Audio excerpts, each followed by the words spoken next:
Assalamualaikum warahmatullahi wabarakatuh. Waalaikumsalam warahmatullahi Bismillah, walhamdulillah, wassalatu wassalamu ala rasulillah Muhammad ibni Abdillah wa ala wasahbihi wa mawalah wa la hawla wa la quwata illa billah amma ba'du. Alhamdulillah.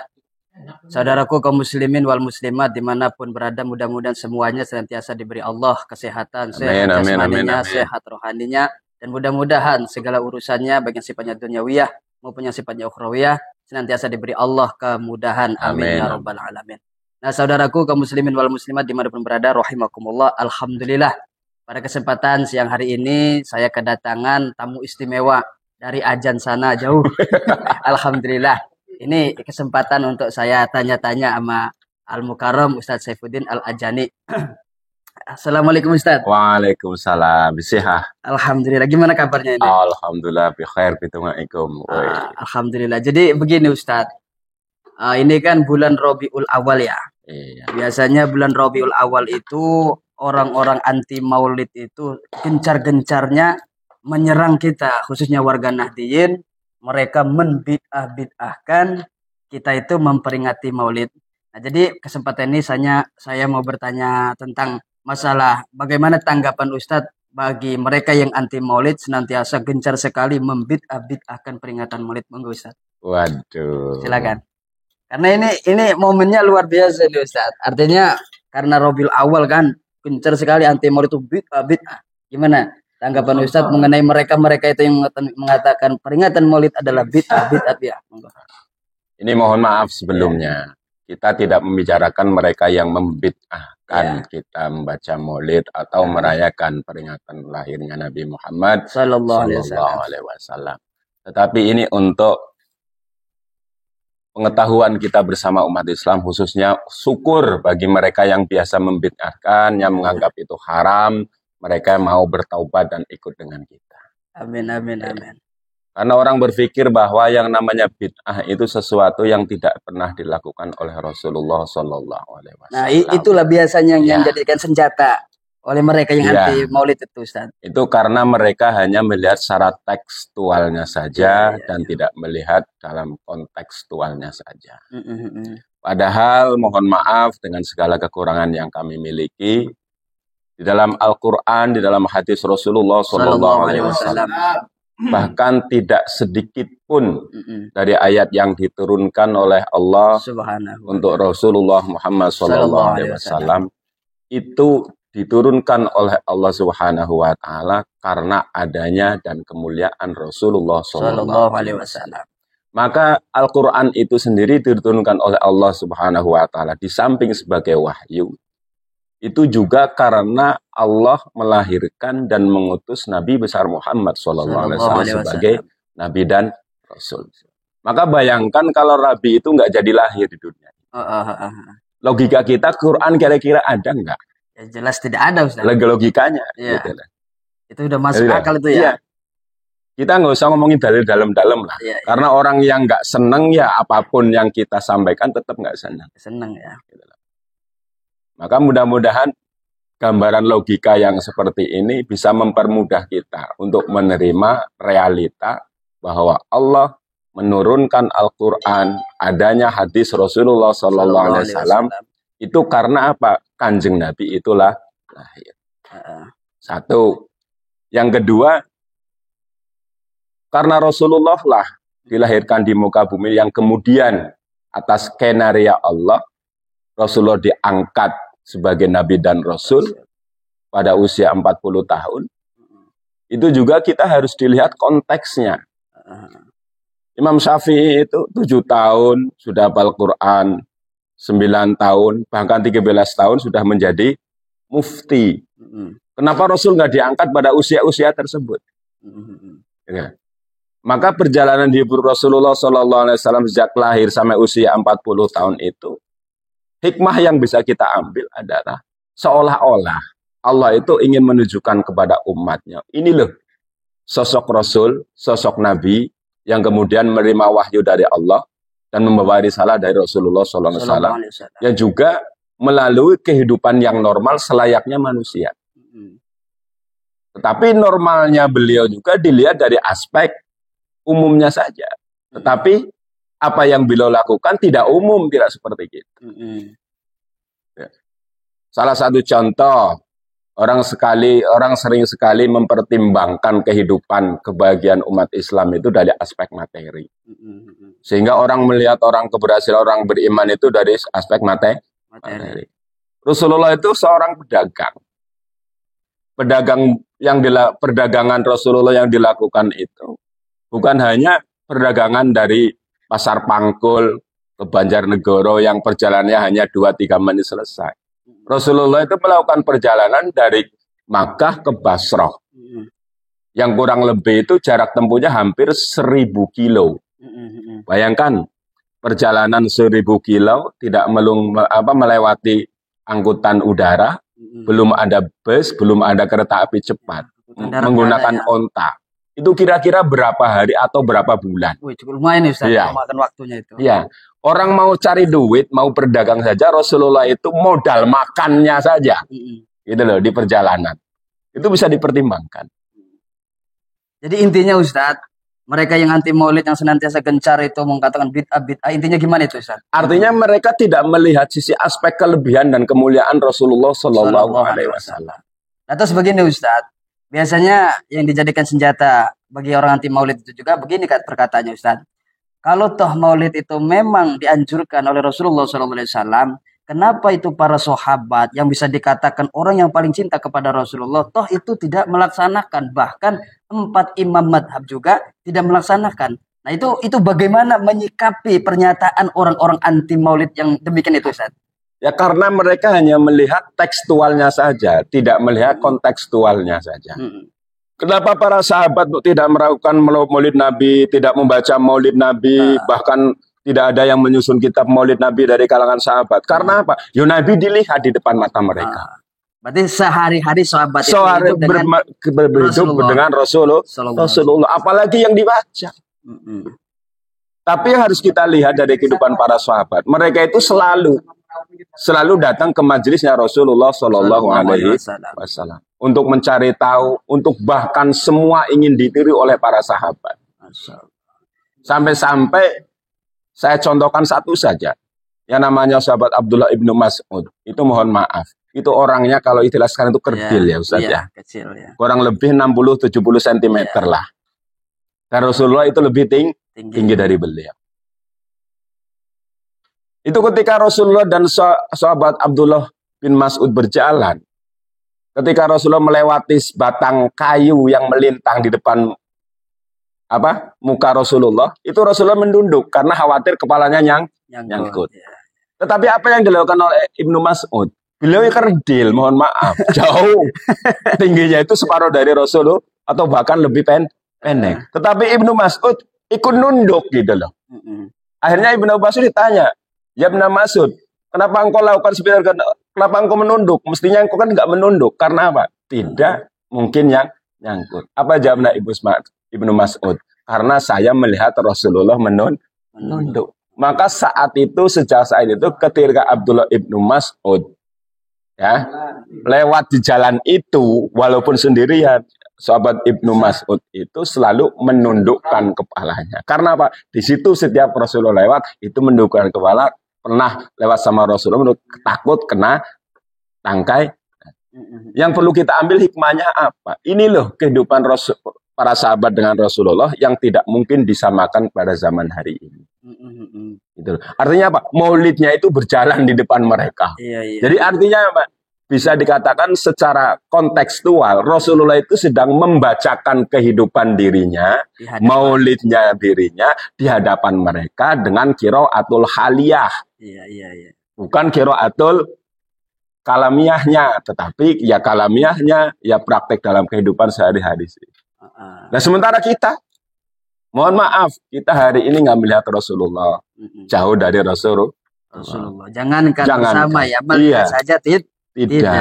Nah, salah satu keutamaan dan perintah Allah dan Rasulnya ketika kita ingin mengenal seseorang yang kita cintai atau kita ingin mencintai seseorang, kita harus tahu riwayat hidup.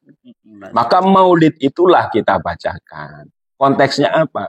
Ingin mengetahui gaya hidup Rasulullah. Bukankah itu semuanya yang dinamakan dengan hadis. Kan begitu Ustaz? Iya. Iya. Jadi Rawahu Bukhari itu kan hanya satu teks-teks saja.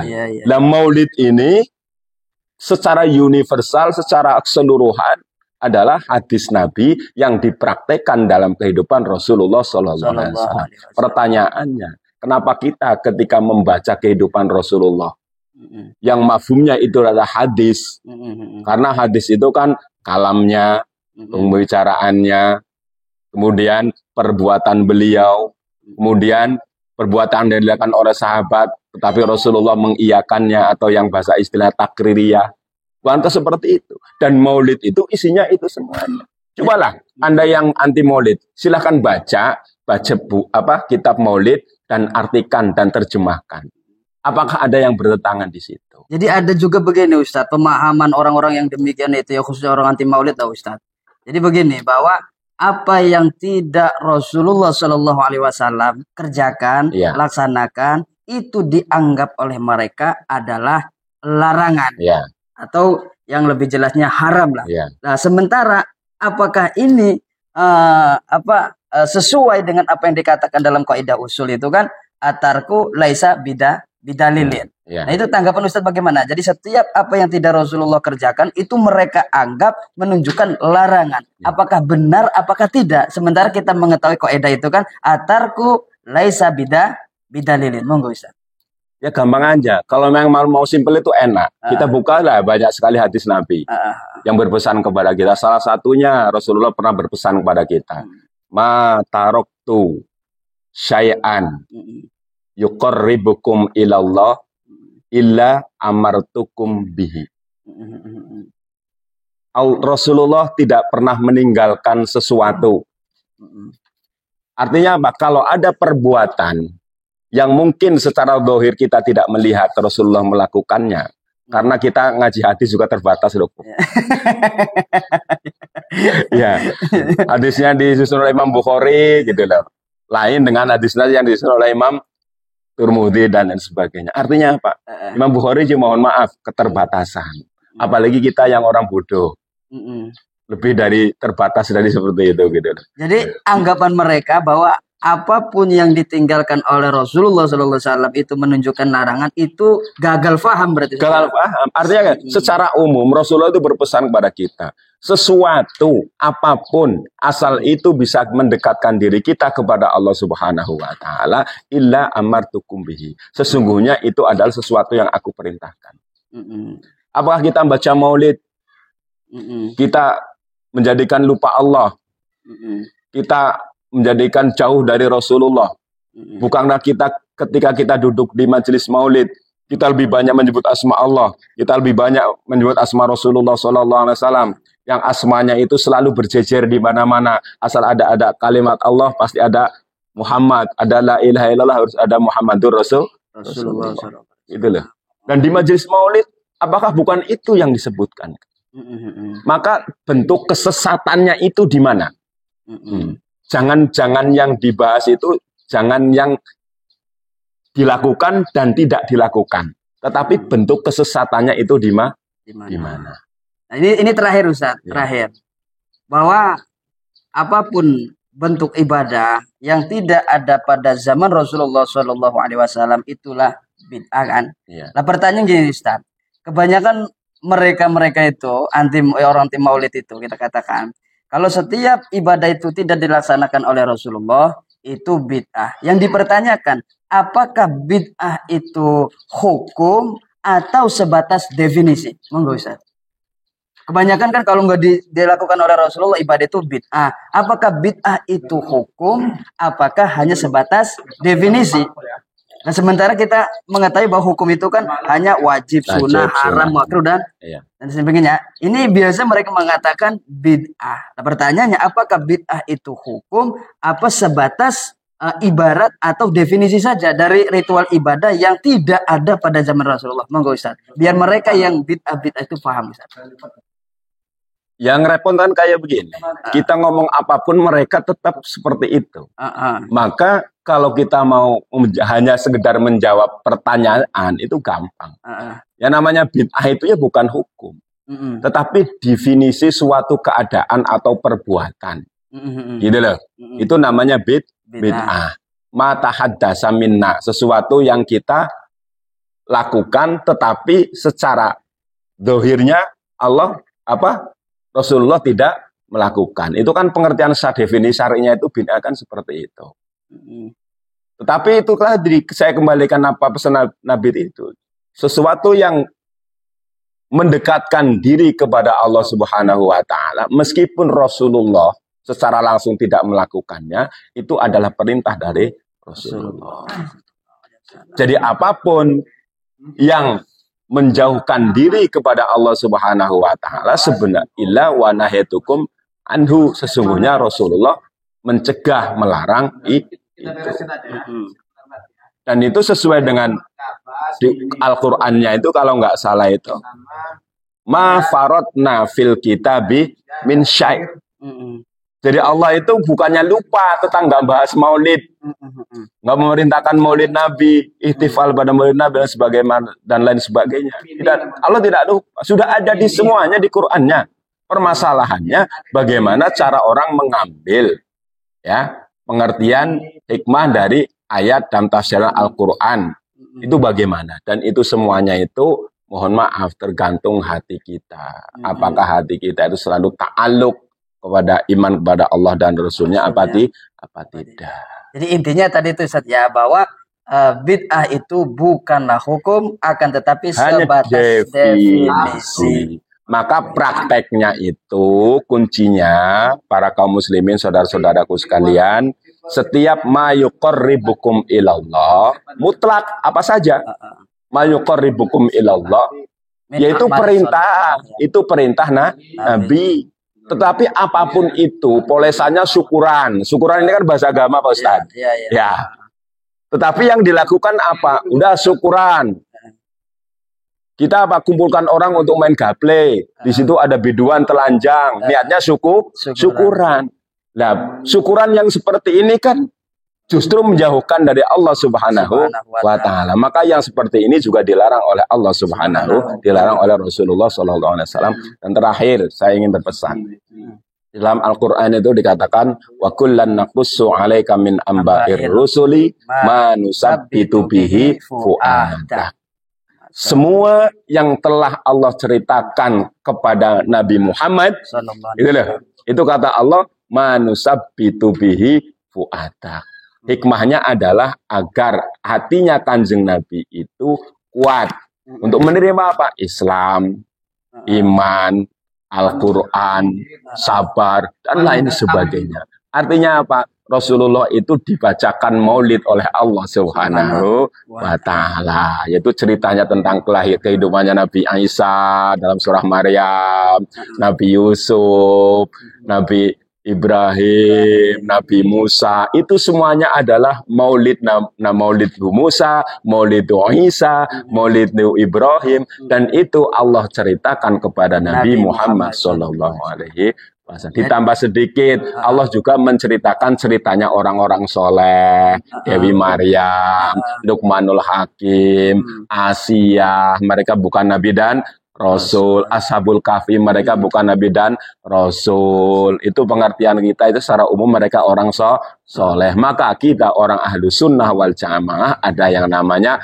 zikrul haul, yaitu memeringati wafatnya orang-orang soleh. Tujuannya apa? Iktibar. Kalau untuk Nabi takbirul lisurul wal farong.